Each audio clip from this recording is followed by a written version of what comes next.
না না না, আমি বিশ্বাস করি না। 15 দিন বনবাসী থেকে এসে দেখি আমার রাজ্য না। বাসালি সাহেব, আদেশ করুন জ্ঞানী রাজা। আমার রানী কোথায়? আপনার রানী তো আপনার ছোট ভাইয়ের সাথে চলে গেছে। না না না, আমি বিশ্বাস করি না। চালু করে ধরে নিয়ে আসো আমার ছোট ভাইকে। কেমন করে ধরবো? আমাদের প্রহরীও সব কিছু নিয়ে চলে গেছে। আপনার ছোট ভাই রাজ্য অর্ধেক বেঁচে দিয়েছে। তুমি যেমন করে পারো, তুমি চালু করে আমার রানীকে নিয়ে আসো। যাও তুমি। আমি মহাজ্ঞানী যেতে পারবো না।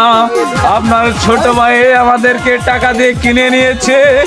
আপনি এখন বনবাসে চলে যান। আমি তোমার সাথে 2টা সেনাপতি পাঠিয়ে দিচ্ছি। জলদি নিয়ে যাও, চালু করে আমার রানীকে নিয়ে আসো।